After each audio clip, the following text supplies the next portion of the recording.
নমস্কার, একেবি TV prime নিউজে আপনারা স্বাগত। আমি সুমিতা আপনাদের সঙ্গে চলে যাচ্ছে বিস্তারিত সংবাদে। 7ই নভেম্বর শুক্রবার ছিল বন্দে মাতরমের 150 বছর পূর্তি।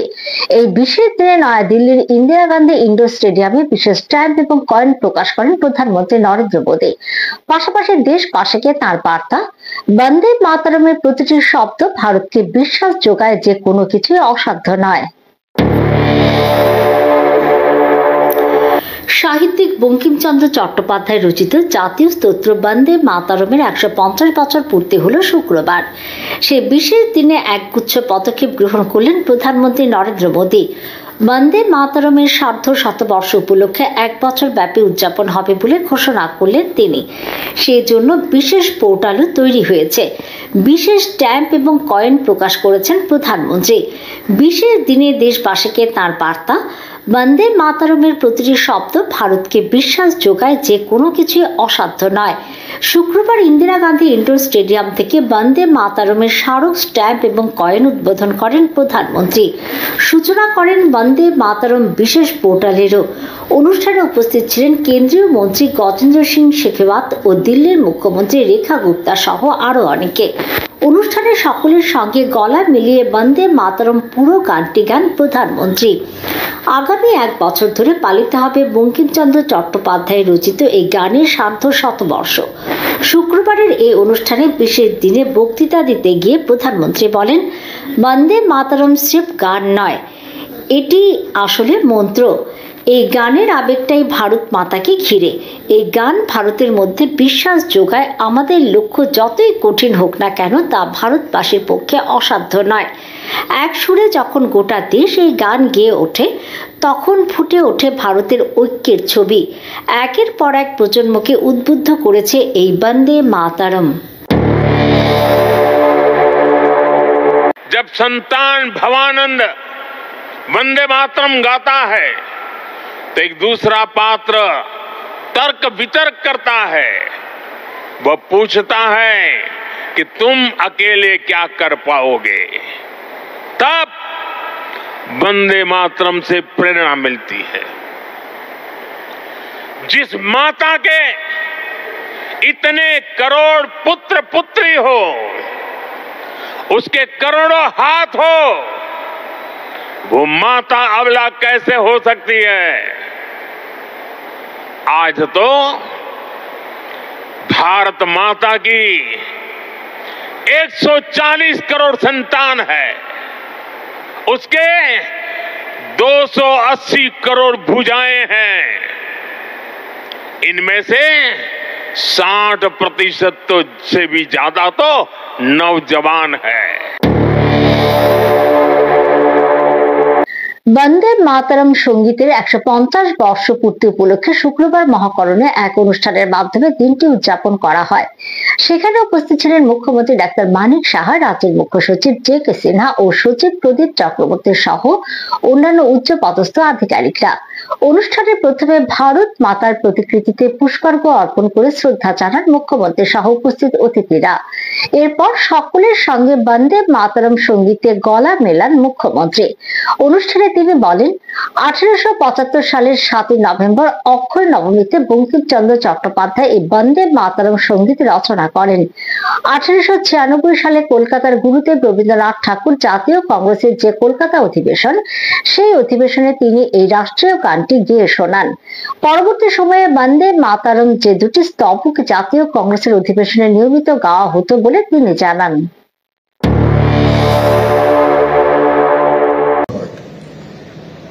1875 সালের 7ই নভেম্বর অক্ষয় নবমীতে বঙ্কিমচন্দ্র চট্টোপাধ্যায় এই বন্দে মাতরম যে রচনা সেটা উনি করেন। 1896 সালে কলকাতার গুরুদেব রবীন্দ্রনাথ ঠাকুর ভারতের জাতীয় কংগ্রেসের যে কলকাতা অধিবেশন, সেই অধিবেশনে উনি এই রাষ্ট্রীয় গানটি গেয়ে শোনান। পরবর্তী সময়ে বন্দে মাতরমের যে প্রথম যে দুটি স্তবক জাতীয় কংগ্রেসের বৈঠকে নিয়মিত গাওয়া হতো, ধীরে ধীরে এই রাষ্ট্রীয় গানের জনপ্রিয়তা বাড়তে থাকে এবং স্বাধীনতা সংগ্রামের কাছে মুক্তির যে মন্ত্র হিসাবে পরিগণিত হয়। 1905 সালে বঙ্গভঙ্গের সময়কালে বন্দে মাতরম রাষ্ট্রীয় সঙ্গীত হিসাবে গাওয়া হয় এবং এই সময় রাষ্ট্রীয় গানটি বঙ্গভঙ্গের বিরুদ্ধে একটি গুরুত্বপূর্ণ যে ভূমিকা গ্রহণ করে। 1907 সালে ম্যাডাম ভিকাজি কামা, who was one of the prominent figures in the Indian independence, যিনি প্রথম ভারত ইন্টারন্যাশনাল সোশ্যালিস্ট কনফারেন্স এট স্টুটগার্ট, জার্মানি এই যে ত্রিবর্ণ রঞ্জিত পতাকা উত্তোলন করেন এবং সেখানে এই পতাকায় বন্দে মাতরম শব্দটি লেখা ছিল।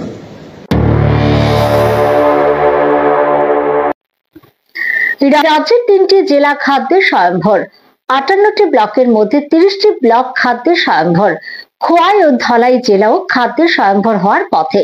যদি প্রকৃতি বিরূপ না হয় তবে এবছর রাজ্যের ধান উৎপাদন ভালো হবে বলে আশা প্রকাশ করেন রাজ্যের কৃষিমন্ত্রী রতনলাল নাথ। শুক্রবার লঙ্কামুড়ায় বিষ্ণুপদ অধিকারীর ধান জমিতে ধান গাছ কাটতে নেমে একথা জানান তিনি। আগরতলা পৌর নিগমের 1 নম্বর ওয়ার্ডের অন্তর্গত শুক্রবার লঙ্কামুড়া গ্রামের কৃষকদের সঙ্গে ধান কাটায় অংশগ্রহণ করেন কৃষিমন্ত্রী রতনলাল নাথ। এদিন উক্ত এলাকার বিষ্ণুপদ অধিকারীর ধান জমিতে নেমে ধান গাছ কাটলেন মন্ত্রী রতনলাল নাথ সহ অন্যান্যরা। এই জমিতে 6 জাতের ধানের চারা রোপণ করেছিলেন কৃষক বিষ্ণুপদ অধিকারী। কৃষকদের আরো উৎসাহিত করতে এদিন জমিতে নেমে ধান গাছ কাটলেন মন্ত্রী। এই সম্পর্কে মন্ত্রী জানান, বিষ্ণুপদ অধিকারী কৃষি দপ্তরের সহায়তায় তাঁর ধান জমিতে 6 প্রকার ধান চাষ করেন এবং এই সময় ধান পাকতে শুরু করলে তিনি দপ্তরকে জানালে এদিন তিনি সহ কৃষি দপ্তরের আধিকারিকরা এখানে ধান কাটতে আসেন। এতে এলাকার অন্যান্য কৃষকরাও উৎসাহিত হবে। এদিন মন্ত্রী জানান, রাজ্যের 3টি জেলা খাদ্যের স্বয়ংভর, 58টি জেলার মধ্যে 30টি ব্লক খাদ্যের স্বয়ংভর। খোয়াই ও ধলাই জেলাও খাদ্যের স্বয়ংভর হওয়ার পথে। যদি প্রকৃতি বিরূপ না হয় তবে এবছর রাজ্যের ধান উৎপাদন ভালো হবে বলে আশা প্রকাশ করেন তিনি। এক ভদ্রলোক সরকারি সাহায্য নিয়ে, ওনার নাম হলো বিষ্ণুপদ অধিকারী, উনি 6 ধরনের একটা প্লটকে ভাগ করে 5খানি জায়গাকে ভাগ করে উনি 6 ধরনের ধান এখানে ফলিয়েছে। ব্ল্যাক রাইস, হরিনারায়ণ, কালীখাসা, বিনি, বাসমতি এবং কালো নমক, এই 6 ধরনের ধান উৎপাদন করিয়েছে এবং হারভেস্টিং এর টাইম এখন ফসল কাটার সময়। এই জন্য ভদ্রলোক আমাদের জিডিএ এবং কৃষি দপ্তরের সাথে কথা বলে, যেহেতু কৃষি দপ্তর কিছু সহযোগিতা করেছে, যদিও সম্পূর্ণ কৃতিত্ব ওনার, কিন্তু আমরা এসে একটু এই এলাকার কৃষকদের আরো মনোবল বাড়ানোর জন্য আমরা আজকে ধান কাটায় অংশগ্রহণ করি। বর্তমানে 3টা জেলা খাদ্যে স্বয়ম্ভর এবং 58টা ব্লকের মধ্যে 30টা ব্লক খাদ্য স্বয়ম্ভর। কিন্তু এবার আমরা আশা করছি আরো কিছু জেলা, বিশেষ করে খোয়াই, ধলাই, এই 2টো জেলা খাদ্য স্বয়ম্ভর হওয়ার সম্ভাবনা প্রচুর। যদি প্রকৃতি বিরূপ না হয় তাহলে খুব ভালো ফসল এবার হবে এবং আরো 2টো জেলাকে আমরা খাদ্য স্বয়ম্ভরের তালিকায় যুক্ত করতে পারব। ব্যুরো রিপোর্ট, একিবি টিভি। নিচ্ছে ছোট্ট একটি বিজ্ঞাপন বিরতির সঙ্গে থাকুন।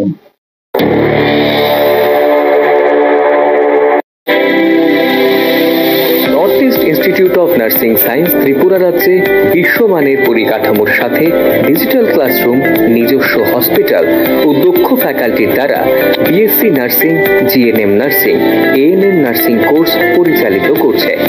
রয়েছে ভারত সরকার ও ত্রিপুরা সরকারের নার্সিং কাউন্সিলিং এর বিশেষ অনুমোদন। এছাড়াও ইন ক্যাম্পাস রয়েছে উন্নত মানের hostel facility, laboratory, library, indoor sports zone, ওয়াইফাইয়ের সুবিধা। ছাত্রছাত্রীদের জন্য রয়েছে বাসের ফ্যাসিলিটি। তাই নার্সিং পড়তে এখন আর বহির্রাজ্যে নয়, নিজের রাজ্যে 100% প্লেসমেন্ট অ্যাসিস্ট্যান্সের সাথে নার্সিং পড়ার স্বপ্ন পূরণ করুন।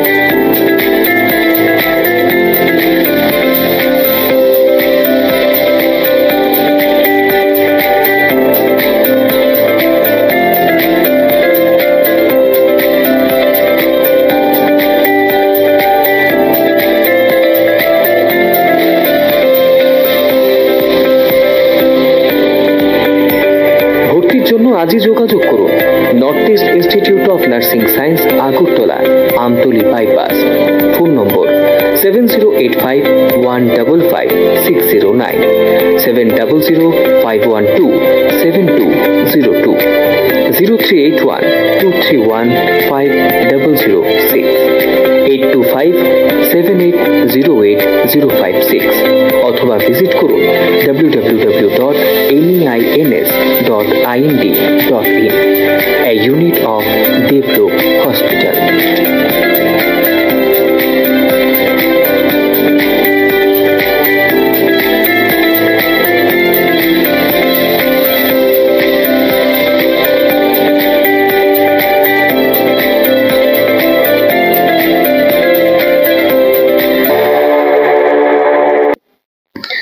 বিরতির পর সবাইকে স্বাগত। চলে যাচ্ছে পরের খবরে। 7ই নভেম্বর বন্দে মাতরম সঙ্গীতের 150তম বর্ষপূর্তি। এই উপলক্ষে এদিন পশ্চিম জেলা ভিত্তিক বন্দে মাতরম সঙ্গীতের 150 বছর পূর্তি অনুষ্ঠানের আয়োজন করা হয় রাজধানীর রবীন্দ্র শতবার্ষিকী ভবনে।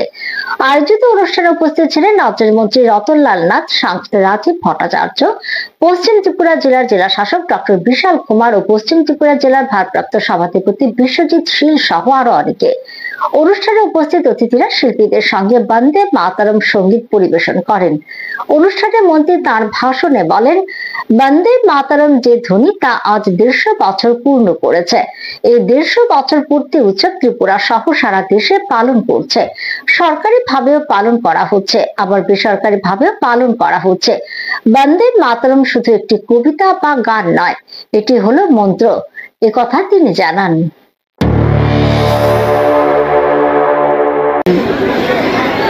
এই যে ধ্বনি এবং যেদিন রচনা হয়েছিল সেদিন থেকে আজকে 150 বছর পূর্ণ হয়েছে। এই 150 বছর পূর্তি উৎসব ত্রিপুরা সহ সারা দেশ এটা পালন করছে। সরকারিভাবেও পালন হচ্ছে, বেসরকারিভাবেও পালন হচ্ছে। বন্দে মাতরম শুধুমাত্র একটা কবিতা বা গান না, এটা হলো মন্ত্র। একটু আগে প্রধানমন্ত্রীর ভাষণ শুনেছেন। এই মন্ত্রের মাধ্যমে বঙ্কিমচন্দ্র চট্টোপাধ্যায় সারা দেশের যত সংগ্রামী মানুষ আছে, ভারতবর্ষের সকল মানুষকে ঐক্যবদ্ধ করেছেন ব্রিটিশ শাসনের বিরুদ্ধে। সাহিত্যিক বঙ্কিমচন্দ্র চট্টোপাধ্যায় রচিত দেশ মাতৃকার বন্দনা মন্ত্র বন্দে মাতরম রচনার 150 বছর পূর্তি উপলক্ষে শুক্রবার রাজধানীর পুলিশ হেডকোয়ার্টারে এক অনুষ্ঠানের আয়োজন করা হয়। অনুষ্ঠানে উপস্থিত ছিলেন রাজ্য পুলিশের মহানির্দেশক IPS অনুরাগ ধ্যানকর ও রাজ্যের সকল স্তরের পুলিশের উচ্চপদস্থ আধিকারিকরা। এদিন সংবাদ মাধ্যমের মুখোমুখি হয়ে পুলিশের মহানির্দেশক বলেন, আজ বন্দে মাতরম রচনার 150 বছর পূর্তি। কবি সাহিত্যিক বঙ্কিমচন্দ্র চট্টোপাধ্যায়ের এই সৃষ্টি আমাদের রাষ্ট্রীয় আন্দোলনে অনেক বড় ভূমিকা নিয়েছিল। তাই বন্দে মাতরম রচনার 150 বছর পূর্তি উপলক্ষে রাজ্য পুলিশের উদ্যোগে রাজ্যের প্রতিটি জেলার পুলিশ হেডকোয়ার্টারে বন্দে মাতরম সঙ্গীত গাওয়ার আয়োজন করা হয়েছে বলে তিনি জানান। जैसा कि आपको विदित है, आज वंदे मातरम की 150वीं वर्षगांठ है और सुप्रसिद्ध कवि बंकिम चंद्र चट्टोपाध्याय की इस कृति ने हमारे जो राष्ट्रीय आंदोलन था उसमें एक बहुत ही महत्वपूर्ण भूमिका अदा की।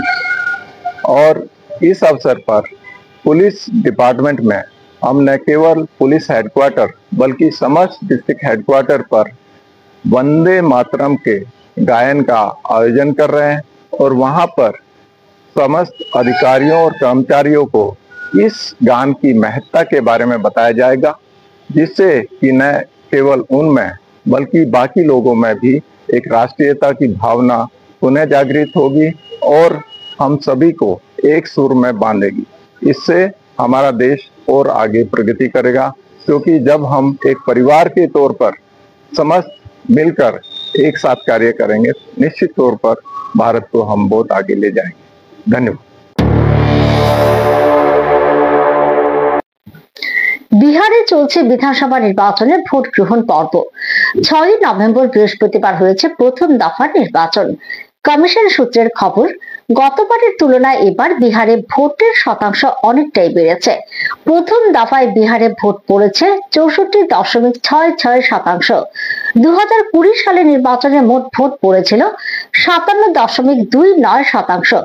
তবে 2025 সালের বিধানসভা নির্বাচনে ভোটের হার বেড়েছে 7.37%। এটি হলো এখনো পর্যন্ত সর্বাধিক। কমিশনের শেষ পাওয়া তথ্য অনুযায়ী এদিন বিকেল 5টা পর্যন্ত সব থেকে বেশি ভোট পড়েছে বেগুসরাইতে। সেখানে ভোটের শতাংশ হলো 67.32%। বিহারে প্রথম দফায় 18টি জেলার 121টি আসনে ভোট হয়েছে। তার মধ্যে বিকেল 5টা পর্যন্ত বেগুসরাইতে সব থেকে বেশি ভোট পড়েছে। তারপরে বাক্সুরে 55.10%, দ্বারভাঙায় 58.38%, গোপালগঞ্জে 64.96%, পাটনায় 55.02%, শেখপুরায় 52.36% ও বৈশালীতে 59.45% ভোট পড়েছে। শুক্রবার ভয়াবহ বিস্ফোরণ ঘটল স্কুল চত্বরে।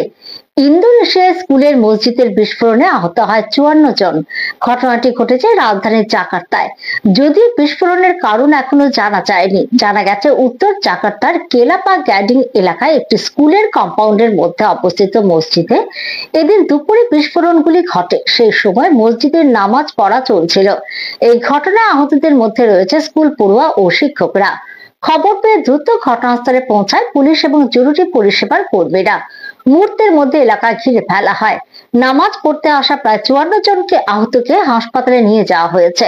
বর্তমানে জোরদার করা হয়েছে নিরাপত্তা ব্যবস্থা।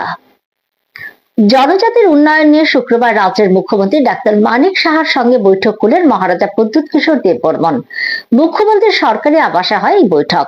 বৈঠক শেষে ফেরার পথে সংবাদ মাধ্যমের মুখোমুখি হয়ে মহারাজা জানান, মুখ্যমন্ত্রীর সঙ্গে আমার কথা হয়েছে।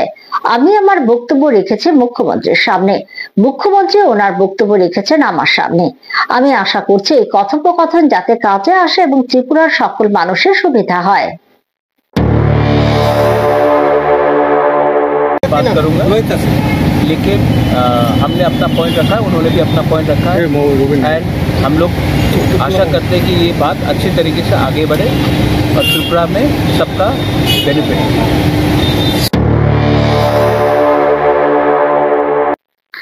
সারা দেশের সঙ্গে সংগতি রেখে 7ই নভেম্বর শুক্রবার রাজধানীর প্রদেশ বিজেপি কার্যালয়ে জাতীয় স্তোত্র বন্দে মাতরমের সার্ধ শতবর্ষ উপলক্ষে এক অনুষ্ঠানের আয়োজন করা হয়।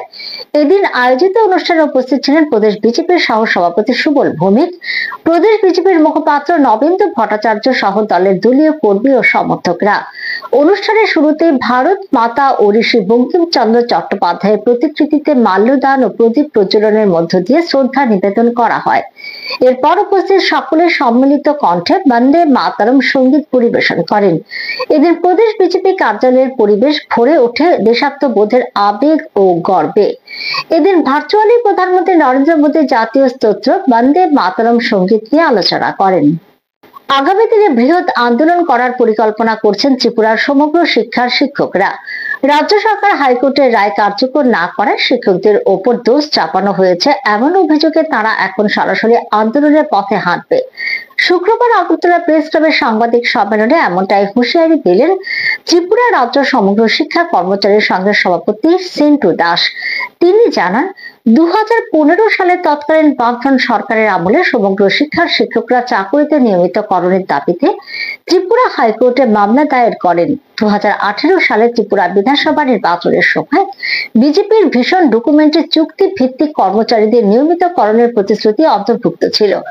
2021 সালের 23শে ফেব্রুয়ারি হাইকোর্ট রাজ্য সরকারকে সমগ্র শিক্ষার শিক্ষকদের নিয়মিতকরণের নির্দেশ দেয়। তখন 113 জনকে নিয়মিত করা হয়। বাকিদের জন্য বেসিক এবং বাৎসরিক 3% বৃদ্ধির ব্যবস্থা করা হয় বলে তিনি জানান। আগামী 12ই নভেম্বর রাজ্যের প্রাথমিক শিক্ষা অধিকর্তার কাছে এক বৃহৎ র্যালি ও ডেপুটেশন দেওয়া হবে।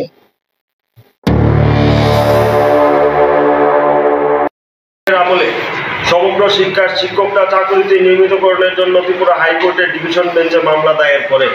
পরবর্তী সময়ে সমগ্র শিক্ষার শিক্ষকরা 2017 সালের 1 আগস্ট থেকে 7 আগস্ট পর্যন্ত আগরতলার ওরিয়েন্ট চমুনিতে অস্থায়ী মঞ্চ বানিয়ে চাকরিতে নিয়মিতকরণের জন্য আমরণ অনশন কর্মসূচি পালিত করে। এই অনশন মঞ্চে বর্তমান রাষ্ট্রবাদী সরকারের অনেক হেভিওয়েট নেতৃত্ব সমগ্র শিক্ষার শিক্ষকদের দাবির প্রতি সহানুভূতি জানিয়ে তাদের সমর্থন জ্ঞাপন করে। 2018 সালে ত্রিপুরা বিধানসভা নির্বাচনের প্রাক্কালে ভারতীয় জনতা পার্টি তাদের ভিশন ডকুমেন্টের 7 নম্বর পাতা 10 এবং 14 নম্বর পয়েন্টে চুক্তিভিত্তিক কর্মচারীদের নিয়মিতকরণ তথা সমগ্র শিক্ষা প্রকল্পের শিক্ষকদের চাকুরির অনিশ্চয়তাগুলি দূরীকরণের কথা উল্লেখ করে। 2021 সালের 23 ফেব্রুয়ারি মাননীয় ত্রিপুরা হাইকোর্ট 2015 সালের দায়ের করা মামলার রায় দিতে গিয়ে রাজ্য সরকারকে সমগ্র শিক্ষার শিক্ষকদের নিয়মিতকরণের জন্য নির্দেশ প্রদান করে। রাজ্যের তৎকালীন মাননীয় শিক্ষামন্ত্রী শ্রদ্ধেয় শ্রী রতনলাল নাথ মহোদয়ের উদ্যোগে তখন সমগ্র শিক্ষার শিক্ষকদের জন্য একটি স্কিম চালু করা হয়।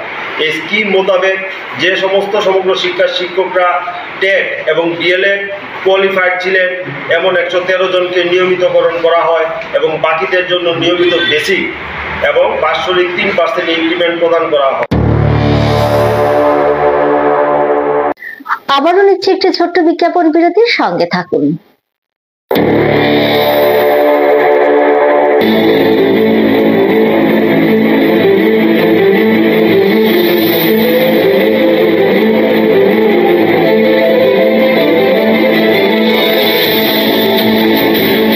বলবেন আপনারা, শুনবো এবং শোনাবো আমরা। চোখ রাখুন এটিভি টিভির পর্দায়।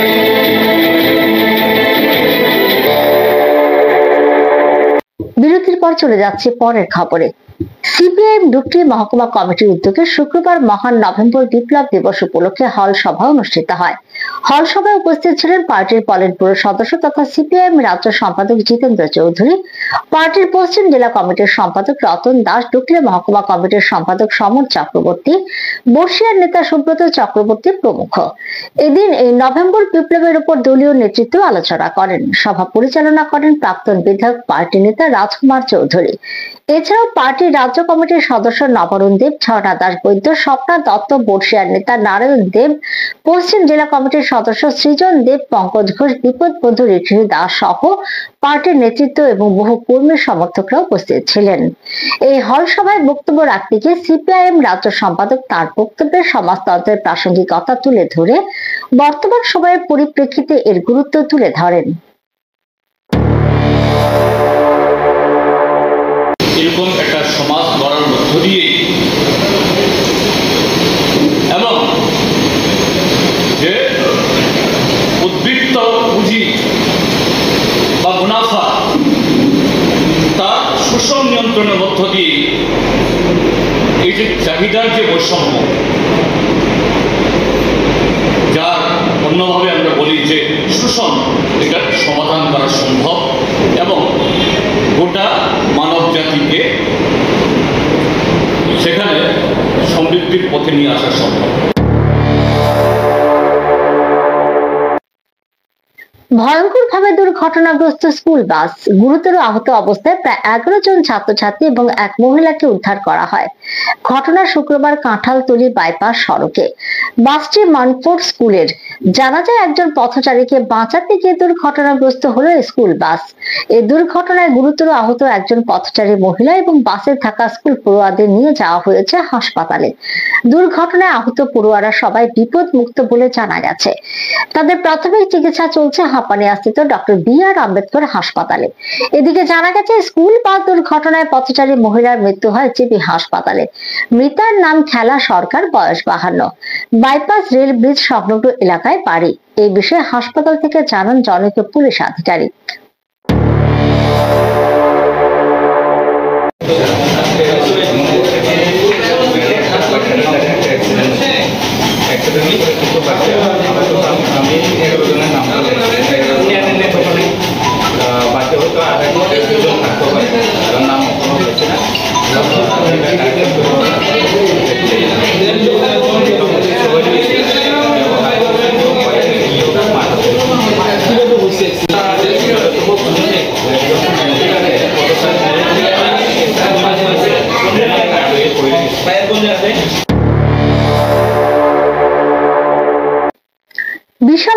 শৃঙ্খলা একেবারে তলানিতে গিয়ে ঠেকেছে। প্রকাশ্য বাজারে বিএসএফ এর গাড়ি ভাঙচুর করার পাশাপাশি জওয়ানদের উপর আক্রমণ করার অভিযোগ উঠল। জানা গেছে শুক্রবার সকালে কামথানার দিক থেকে একটি গরু বোঝাই গাড়ি বিশালগড়ের দিকে আসছিল। ওই সময় কামথানা বিওপির জওয়ানরা গাড়িটিকে আটকানোর চেষ্টা করে, কিন্তু সেই গরু বোঝাই গাড়িটি না দাঁড়িয়ে দ্রুত ছুটতে থাকে। সেই গাড়িটি বিশালগড় বাজারে দুটি গাড়িতে ধাক্কা দিয়ে নিউ মার্কেট বাজার তথা সাপ্তাহিক গরু বাজারে পৌঁছে যায়। সেখানে বিএসএফ এর গাড়ি পৌঁছতে গাড়ি ভাঙচুরের জওয়ানদের উপর আক্রমণ করা হয় বলে অভিযোগ। ঘটনার পর দমকল কর্মীরা আহত দুই বিএসএফ জওয়ানকে উদ্ধার করে বিশালগড় মহকুমা হাসপাতালে নিয়ে যায়। সেখানে তাদের প্রাথমিক চিকিৎসা করা হয় বলে জানা গেছে। আমরা এখানে দুজন বিএসএফ জওয়ান আছে, তারা যা কইল আর কি যে গাড়ি আটকাতে গিয়ে তারার উপরে পাবলিকে হামলা করছে। দুজন হাতে খুব ব্যথা পেয়েছে, একজন মাথাতে খুব ব্যথা পেয়েছে। তো আমরা এখন তো প্রাইমারি ট্রিটমেন্ট তারারে দেওয়া হয়েছে, আর কিছু ইনভেস্টিগেশনের কথা পাওয়া হয়েছে। এখনকার মতো সংবাদ এই পর্যন্ত। পরবর্তী আপডেটস দেখার জন্য চোখ রাখুন শুধুমাত্র একিভি টিভির পর্দায়। নমস্কার।